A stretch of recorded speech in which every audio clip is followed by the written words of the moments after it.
welcome back to Rescue Bots Academy Season 2.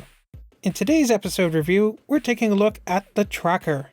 In this episode, Whirl meets a new friend in the Amazon rainforest who helps her track down an old one from the original Rescue Bots series. As we begin this episode, we see a video of reporter Huxley Prescott in the Amazon rainforest. Mr. Prescott is actually from the original Rescue Bots series. Most recently, at the time of writing this, I had reviewed the episode The Invasion of Griffin Rock, which featured him heavily. So it's great to see him again in this series, even if he's not played by the same voice actor. Here, I believe he is voiced by the same voice actor as Ratchet. And once I realized that, I couldn't not hear Ratchet's voice. Recent reports from the region indicate that a monumental discovery awaits me, and by extension, you! Optimus was so impressed when he heard Hoist had discovered the vault, he decided you recruits would be the first to use the Sparksayer. Turns out it's Whirl and Chase who are watching this, and he assigns her with the task of finding the lost Mr. Prescott. We then see Hoist in his Dinobot mode doing reps, with Grimlock as his spotter. But why is he lifting weights with his tiny little dino arms? If it were me, I'd be more about min-maxing my legs and jaws. But I guess that's how Grimlock was able to pull himself out of that crevasse in the episode Don't Be Alarmed. He probably works out his tiny T-Rex arms. Whirl asks Grimlock if he knows any good trackers. So Whirl arrives in the Amazon rainforest and awaits her rendezvous with Slash! Clever girl. Watcha! Whoa! Hi! Oh my god, this is so awesome! Slash has finally made her fictional debut. You know, other than that one panel of the Japanese Takara Legends manga. Correction. Generation Slash has actually appeared again in the Legends Volcanicus manga. And she actually appears several times throughout it. But yes, I love that we have another new Dinobot, and that it's also another female bot. I guess Boulder Media has finally listened to us after we told them that we want more females in Rescue Bots Academy. I love Slash's design in this show. It's a little more stylized than her original Power of the Primes toy. I like her spiky hair things, and I'd love to see her transform so I can see what her bot mode looks like, but unfortunately, like most of the other Dinobots in this show, I don't think that she'll ever actually transform. I also kind of like how she has an American Southern accent.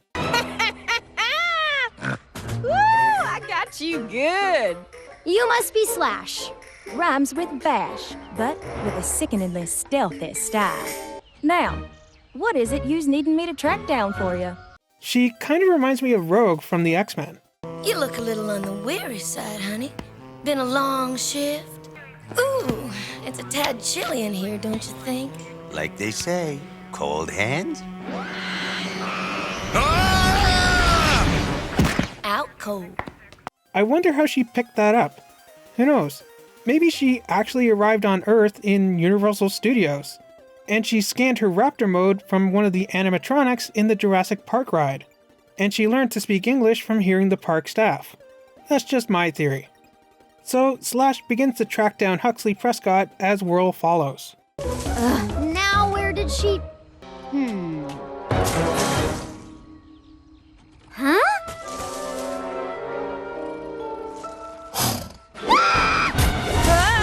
Huh. It seems like I jumped the gun on that Jurassic Park reference, because they actually did recreate it in this show. Oh well, might as well show it again. Clever girl.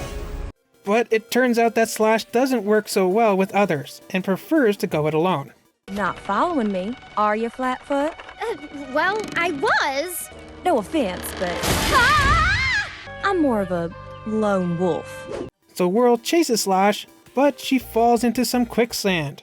Oh no! Uh-oh. Dinobots really seem to have a problem with sinking into stuff like tar and quicksand. Well, not to worry. As we see after Whirl 2 falls into the quicksand, she falls into what seems to be some kind of temple.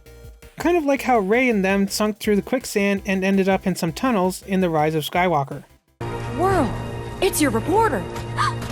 Wait! What if it's a trap? Like the quicksand! That weren't no trap, Whirl. We just didn't see it is all. Wait, isn't that the whole point of a trap? So here they find Mr. Prescott, but Slash ends up triggering some booby traps.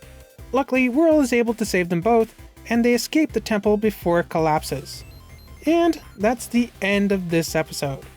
This was a fun episode. Like I said earlier, I love that Slash has now made her fictional debut, and that she adds another fembot to the cast of this show. Who knows, maybe now she, Whirl, and Brushfire can have like a girls' night out episode. Wouldn't that be cute? And I like that we got to see reporter Huxley Prescott again from the original Rescue Bot show. But I wonder what he was doing here in the first place. Was he trying to find evidence of more aliens?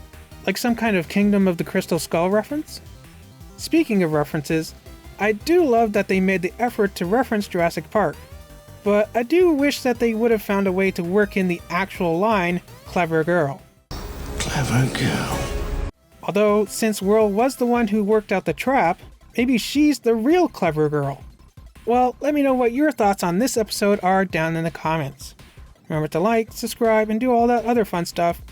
And join me next time for another Transformers Rescue Bots Academy episode review.